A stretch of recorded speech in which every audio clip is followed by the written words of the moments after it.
Welcome to Zoe Stories. My ex's revenge made me her sissy secretary. I used to be an ordinary guy, at least that's what I told myself. My name is Jordan, 27, marketing coordinator at a mid-tier agency downtown. I had the kind of life that looked good from the outside. Stable job, nice apartment, decent clothes, a gym membership I barely used, and for the last year and a half, a beautiful, intelligent girlfriend named Emma. She was the kind of woman who turned heads when she walked into a room, confident, charismatic, ambitious. She was a junior executive at one of the big firms, always in tailored suits and red lipstick, with a phone glued to her hand. We met at a networking mixer. She admired my wit. I admired everything about her. But underneath all the casual flirting and the half-drunken laughter that night, I'd kept something buried. Something I hadn't told anyone. Not even her. That night, when I got home after our first date, I went to my closet, knelt down, and pulled out the locked trunk hidden behind my winter coats. My heart beat faster, not with guilt, but with anticipation. Inside were carefully folded blouses, silky panties, 2 cheap synthetic wigs, and the first pair of heels I ever dared to try on in private. I'd cross-dressed in secret since I was 16, slowly building up a modest but growing collection of feminine clothes. It was never about becoming someone else. Not exactly. It was about exploring this gentler side of myself that the world never saw. I wasn't proud of it, but I wasn't ashamed either. Still, I knew Emma would never understand. She was polished, powerful, put together. I couldn't picture her being okay with the idea of me in stockings or lipstick. I couldn't even picture telling her without stammering through the words like a nervous kid coming out to his parents. So I kept it secret. We moved in together 6 months ago, and I became even more careful. I used to dress up whenever she was on business trips or weekend yoga retreats with her sister. But now my opportunities were fewer, and the stakes were higher. If she found out, I didn't know what she'd do. Break up with me? Tell her friends? Laugh in my face? Or worse, look at me like I was a stranger. But even with the risk, the pull never went away. In fact, it got stronger. The more I had to hide it, the more I longed for it. Every time I watched her get ready in the morning, slipping on her sheer pantyhose, dabbing highlighter across her cheekbones, buttoning up her blouses, I couldn't help but envy how natural it all looked on her, how powerful it made her. I wanted to feel that way, too. And yet, I lived a double life. By day, I was the dependable boyfriend, the man with a 5-year plan who always remembered her coffee order and smiled at her coworkers. But late at night, when she was asleep or working late at the office, I'd sneak into the spare room and open that trunk. I'd slip into a silky camisole, dab on just a hint of gloss, and pretend, for just a little while, that I was someone else. Someone freer. Someone softer. Someone I didn't have to hide. But that all changed last week, when everything came crashing down. It started with a text. One of those short, clipped messages from Emma that didn't match her usual tone. "We need to talk." I know. I froze. My fingers hovered over the keyboard. My throat tightened. I typed back. "No what?" But she didn't reply. That night, she came home late. I heard her heels click against the hardwood as she stepped inside. I was sitting on the couch, trying to look casual, flipping through Netflix like I wasn't panicking inside. She didn't say hello, just stared at me from the doorway with a look I couldn't read. Her lipstick was smudged at the corner, like she'd bitten it. Her eyes were sharp, unreadable. "Jordan," she said finally, crossing her arms. "I want to ask you something. And I want the truth." I felt my stomach twist. "Okay." She paused. "Then, do you like wearing my clothes?" I stared at her. My mouth opened. No sound came out. She already knew. Somehow, someway, she had found out. "I saw your hidden folder on the desktop," she said quietly. "Photos. Videos. Some of them wearing my things. My heels. My lipstick. My dresses." I felt like I was falling. "Emma, I began," but she held up her hand. "I'm not judging you," she said, her voice calm. "But I am surprised and disappointed that you didn't trust me. The worst part? She didn't yell. She didn't scream. She didn't throw things or storm out. She just turned around and walked into the bedroom. That was 3 days ago. She hasn't said much since then, but I know something's changed between us. She's distant now, calculating. And while I hoped she'd forget about it, maybe even forgive me, tonight she smiled at me. Not a kind smile. Not a warm one. The kind of smile you see before a storm. I've been thinking, she said. Maybe you should take some time off work. You've been stressed, haven't you? I blinked. Yeah, I guess. Well, I have a little idea that might help. A role play, let's say. A way for you to explore your secret properly. Something in her tone made my spine stiffen. I want to help you be the real you, she whispered, her voice like velvet wrapped around a knife. But you have to trust me now, Jordan. Completely. She set a black box down on the kitchen counter. I walked over. Slowly. Opened it. Inside were things I hadn't seen before, things I hadn't dared to imagine owning. A black pencil skirt. Sheer nude tights. A lacy blouse. A pair of her signature red heels. And a gold name tag. Jordana, secretary to Miss Emma Quinn. I looked up. Her eyes glittered. Welcome to your new position, she said. The next morning, I found the outfit neatly laid out on the bed, pressed and immaculate. Emma was already gone. She hadn't said where she was going or when she'd be back. Just a small note pinned to the blouse. Try it on. I'll know if you don't. My hands trembled as I picked up the silky blouse. It was pale blush with delicate lace trimming at the collar and cuffs, feminine in a way I wouldn't dare wear even in my most private moments. The pencil skirt was tight, professional, the kind of thing Emma wore to dominate boardrooms. The red heels were unmistakably hers, sleek, pointed, with a stiletto arch that dared you to walk in them without falling. Was this a joke? A trap? Or some twisted test? But as I stood there in my boxers, holding the clothes in my hands, something stirred deep inside me. Not fear, not yet. Excitement. An echo of the thrill I used to feel dressing up when no one was home. Except this time she wanted me to, maybe even expected it. I shut the bedroom door, locked it, and began to undress. The transformation started slowly. I stepped into the pantyhose first, the sheer material gliding up my legs like a second skin. I'd never worn a pair this fine before. Emma's were expensive, imported. I could feel my pulse quicken as they hugged me tight, smoothing every imperfection. Then the skirt, which zipped up snugly, cinching my waist. I slipped the blouse over my torso, marveling at how it flowed, how it clung to my chest in all the wrong, or maybe right, ways. My reflection in the mirror was confusing. I still looked like me, of course. Hair tousled, no makeup, broad shoulders, and a nervous frown. But the clothes did something to me. They softened me, shifted something inside. I found myself adjusting my posture instinctively, crossing one leg over the other, tilting my head the way I'd seen Emma do 1,000 times. And then the heels. They were nearly 4 inches tall. My balance wobbled as I slipped my feet in, the red leather hugging tight, forcing me to stand differently. Taller, more poised, vulnerable and powerful all at once. My first step was awkward. The second, a little smoother. By the 10th, I was gliding. Sort of. Just as I was beginning to feel some kind of strange, secret pride, like I was discovering something about myself I didn't fully understand, I heard the front door click open. Panic slammed into me like a truck. I bolted for the bedroom, heels clicking furiously against the hardwood floor, heart pounding like a drumline in my chest. I didn't make it. Emma was already standing in the hallway. She saw me. Saw all of me.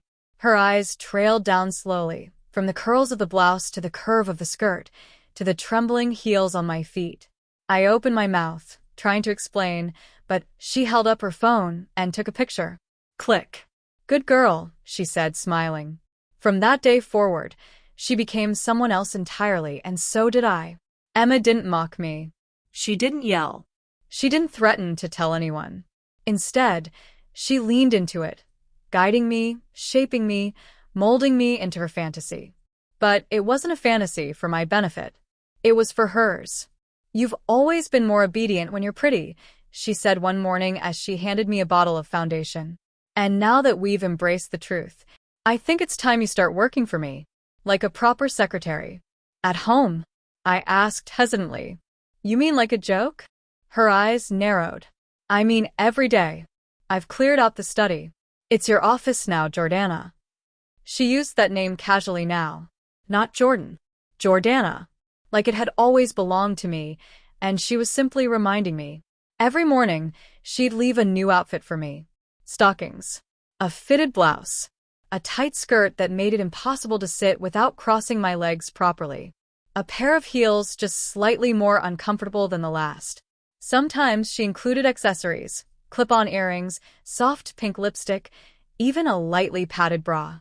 "Presentation matters," she whispered once, fastening a strand of pearls around my neck. "You want to be taken seriously as my secretary, don't you?" She'd assign me real tasks, too. Organizing her appointments, printing out presentations, typing her reports from voice memos she sent throughout the day. The strange thing? She never told anyone. Not a soul. Not even her friends or sister. She kept me hidden. Her secret. Just like I'd kept her clothes hidden for so long. As the days passed, I began to feel different. Not just physically, though that part was undeniable. My skin grew smoother from the lotions she insisted I use. My hands began to move with more grace, my walk more careful. I even started to look forward to dressing each morning, to seeing what she'd chosen for me. There was always a flutter of nervous anticipation, followed by the quiet thrill of zipping up a skirt or brushing powder onto my cheeks. But emotionally, I was cracking. Because this wasn't just about expression anymore. It was about control. Emma dictated what I wore, when I worked, when I could speak. She treated me with a soft, eerie dominance. Never cruel, but never warm either. Like I was a project. Something to be reshaped. Rewritten. One day, while organizing her files in the study, I found something that made my stomach drop. It was a folder labeled Jordana Compliance Plan.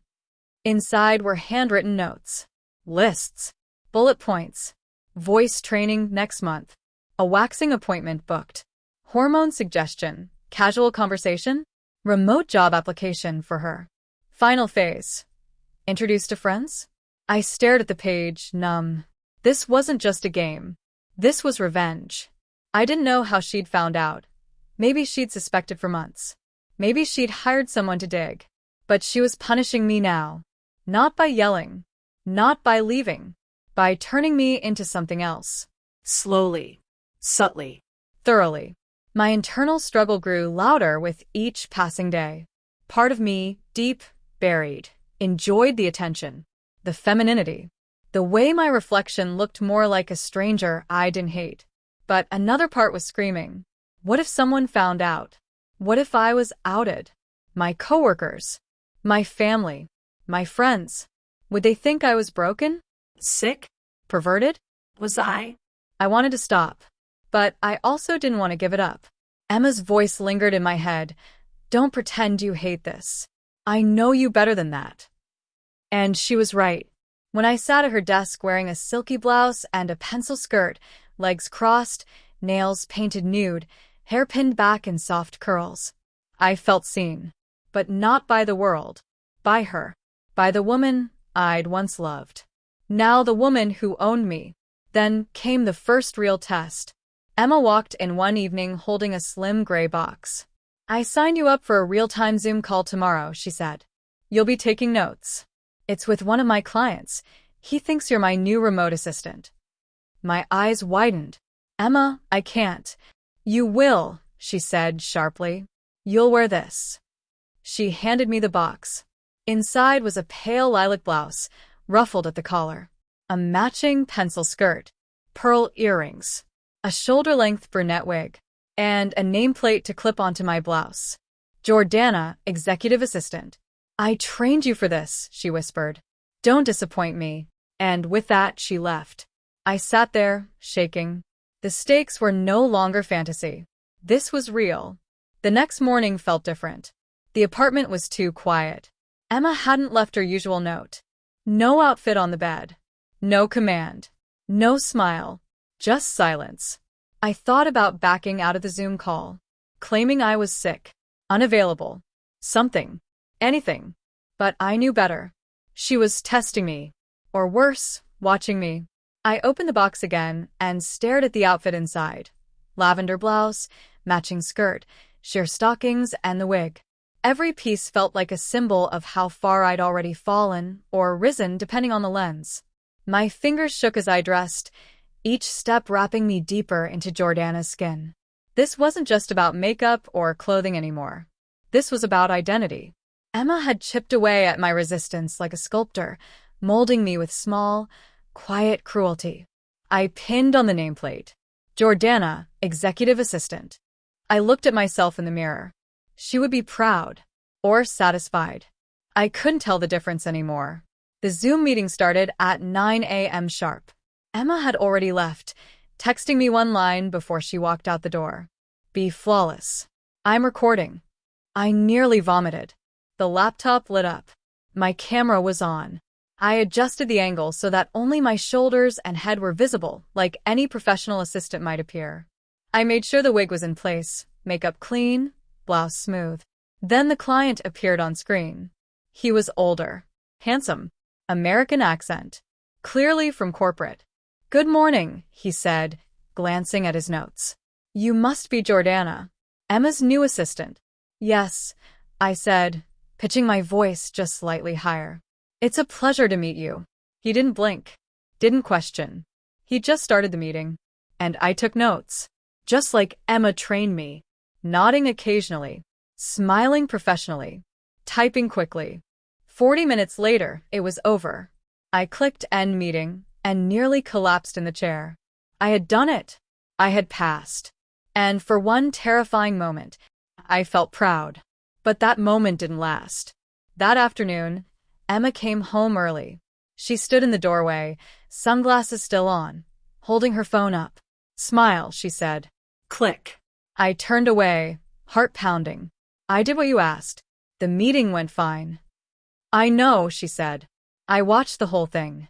She walked over slowly, heels echoing off the floor. You really are good at this, Jordana. So calm. So convincing. You're almost better at being my assistant than you were at being my boyfriend. That stung. She sat across from me and took off her sunglasses. Her eyes were sharp. You know what I realized? She said casually. You lied to me for months. Hid who you really were. Made me think I was crazy for noticing little things, missing lipstick, stretched stockings, misplaced shoes. She leaned closer. But now? Now you're finally honest. I swallowed hard. Is this what you wanted? To punish me? She tilted her head. This isn't punishment, Jordana. This is enlightenment. She got up and left, leaving her phone on the desk. The screen lit up. My stomach dropped. She'd posted the photo, me in full assistant attire, to a private folder on her cloud account. One shared with someone named Lexi, her best friend. I clicked the folder open. There were dozens of pictures. Screenshots from the Zoom call, candid shots from the hallway, even close-ups of me applying lip gloss, unaware I was being watched. One had a caption, Sissy in training, he doesn't even resist anymore. Rage, shame, fear. It all poured into my chest at once. I wanted to scream, to confront her, to run. But I didn't. I just shut the laptop and cried. 2 days passed. Emma acted like nothing had changed. She smiled, touched my cheek, made coffee. She even let me wear something more comfortable, a soft sweater dress and low kitten heels. I almost believed she was softening, until I received an email from her. Subject, staff meeting, Friday, 3 p.m. Location, apartment conference room, living room. Dress code, formal, Jordana expected in full attire. I stared at the screen. Staff meeting? I had no staff. I ran to the bedroom, my heart in my throat. There it was, laid out on the bed. A black pencil dress, black sheer tights, 4-inch red pumps, diamond stud earrings, a crimson lipstick labeled Power Play, and a note. You'll take notes like a good secretary. Wear your best smile. Be polite. There will be guests. Guests. I almost couldn't breathe. Friday came. I dressed in silence, the lipstick staining my lips with a bold shade I had never worn before. The wig was sleek and glossy. My posture straight. Every inch of me was trembling, but not visibly. I couldn't afford to show weakness. The doorbell rang. 3 knocks. I walked to the living room, clipboard in hand. Emma was already there, sitting on the couch sipping wine. Her legs crossed in power stance. Behind her stood Lexi, tall, ruthless, and already smiling like she knew everything. Right on time, Emma said. Lexi grinned. Wow. You weren't kidding. He really did make a pretty little assistant. I stood frozen. Lexi walked around me, slow and deliberate. What's your name again? She asked. Jordana, I said softly. She cupped my chin. Louder, sweetie. Jordana. Emma clapped once. Wonderful. Why don't you grab us some wine? I obeyed, because I had no other choice. As I poured glasses with trembling hands, they talked. About business. About gossip. About me. I heard snippets. She used to be Jordan. He actually begged to keep the wig. She types so fast now. I stood behind them like furniture, ashamed and burning. Then Emma leaned forward and dropped the final dagger. We're going to invite some more people next time, she said. Lexi has a few friends who'd love to meet my sissy secretary. Lexi smirked. Maybe we give her a little makeover party? They laughed. And I stood there, frozen, until the wine bottle slipped from my fingers and shattered on the hardwood floor. Silence. Then Emma stood up slowly. Her heels clicked once. Twice. She walked over and whispered in my ear. Clean it up, Jordana. You're not done yet. That night, after they left, I stood in front of the mirror. Still dressed. Makeup smudged. Lipstick fading. A broken reflection of myself. The clipboard was still in my hand. My notes from the meeting, perfectly written, perfectly spaced. I dropped it and stared. The wig. The heels. The dress. The smooth legs. Who was I now? Jordan? Or Jordana? Was there even a difference anymore? In the corner of the room, the camera light blinked. Red. Recording. Always recording. I didn't sleep that night. I couldn't. Even after scrubbing the wine off the floor, peeling off the heels, and wiping the smudged makeup from my face, I still felt like I was wearing the dress. Still felt like they were watching me. Emma, Lexi, the camera. I kept glancing at the red light on the camera Emma had installed in the corner of the living room. It blinked steadily, pulsing like a heartbeat. Recording. Always recording. She hadn't said who the videos were for, or how many people had already seen them. My mind raced with possibilities. Was she building a collection? A trophy case of humiliation? Or worse, was she planning to use the footage against me? The thought twisted my stomach into knots. I thought about packing a bag, leaving, running away. But where would I go? Who could I tell? I had no proof of anything illegal. And if I told anyone, what would I even say? My ex is forcing me to be her secretary in heels and makeup, and she's recording me. They'd laugh.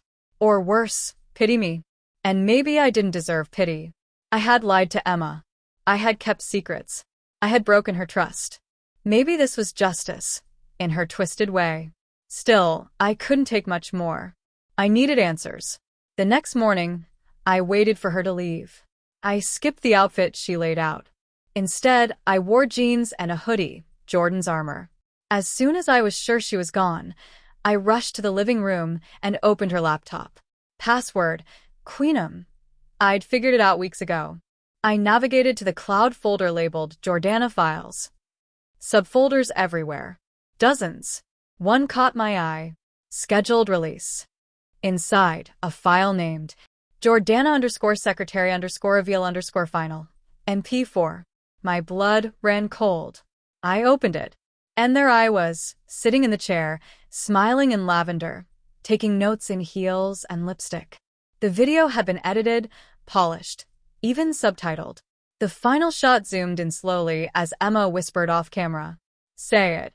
On screen, my voice trembled. My name is Jordana, and I belong to Miss Emma now.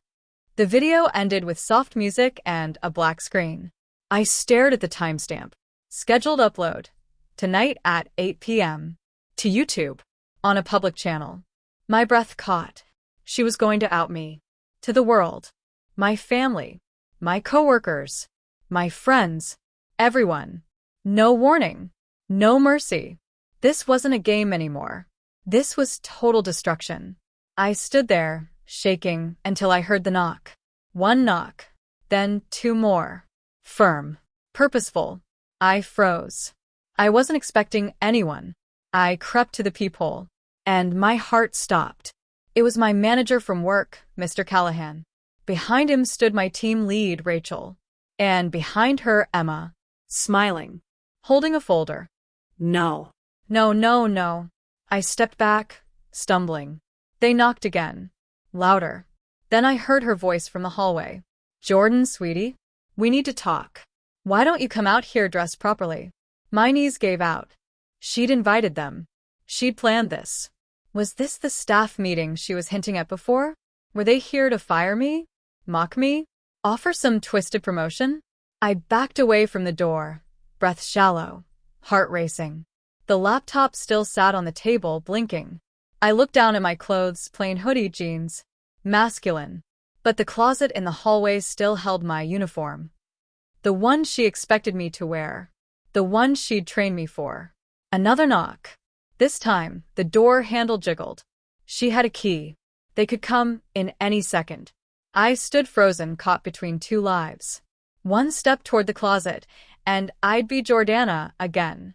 One step toward the window, and I could jump out, figuratively or literally. Tears filled my eyes. I didn't know who I was anymore. Not really. But I knew this. Whatever happened next, the whole world was about to find out.